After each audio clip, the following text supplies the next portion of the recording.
जय हिंद दोस्तों, मैं दीपेंद्र कुमार दुबे हार्दिक स्वागत एवं अभिनंदन करता हूं और आपसे निवेदन करता हूं चैनल को लाइक और सब्सक्राइब जरूर कर लें। आज बात करेंगे इतिहास की परिभाषा यानी इतिहास क्या है। वह शास्त्र जो हमें बीते हुए समयों का संपूर्ण अध्ययन कराता है उसी को हम इतिहास कहते हैं। यानी जो बीते समय के बारे में बताता है उसी को हम लोग इतिहास कहते हैं यानी हिस्ट्री कहते हैं। इतिहास के पिता हेरोडोटस जी हैं जो इतिहास के बारे में बताए, इसीलिए इन्हीं को इतिहास का जनक माना जाता है। बात करेंगे इतिहास के प्रकार को, तो इतिहास को विद्वानों ने अपने अनुसार बांटा। यहाँ तक इतिहास को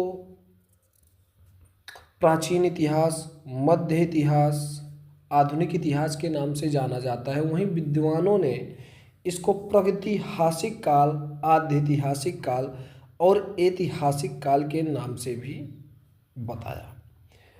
अब प्रागैतिहासिक काल क्या है? प्रागैतिहासिक काल को ही हम पाषाण काल कहते हैं।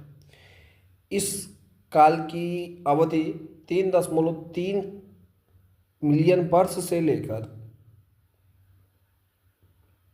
काफ़ी लंबे समय के क्षेत्र को माना गया है। इसी में पत्थरों से रिलेटेड सारी चीज़ें हैं, अर्थात आप कह सकते हैं प्रागैतिहासिक काल वह काल है जिसमें कोई लिखित साक्ष्य या कोई विशेष वस्तुएं नहीं मिली। हम लोग कुछ चीज़ों के अनुसार ही उस काल के बारे में बताते हैं। इस काल में आग के बारे में खोज हुई, लोग शिकार द्वारा अपना जीवन यापन करते थे, उसके बाद पत्थरों से औजार बनाते थे और गुफाओं में रहते थे। इसको पूरा पाषाण काल, मध्य पाषाण काल, नव पाषाण काल में बांटा गया। पूरा पाषाण काल में आग की खोज हुई, मध्य पाषाण काल में पूरा पाषाण काल के जो औजार थे उनको और उपयोगी बनाया गया, और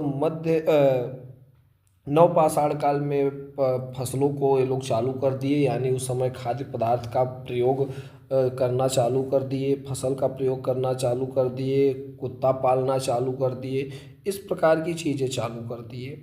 आद्य इतिहास काल के बारे में, आद्य इतिहास काल में ऐसा काल जिस समय लिखित मिले लेकिन उसको पढ़ा नहीं गया।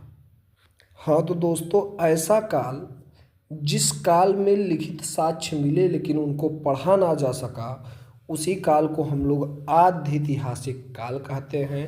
इसी को हम लोग हड़प्पा की सभ्यता या सिंधु घाटी सभ्यता के नाम से भी जानते हैं। इस काल में दोस्तों सिंधु घाटी सभ्यता के बारे में, हड़प्पा सभ्यता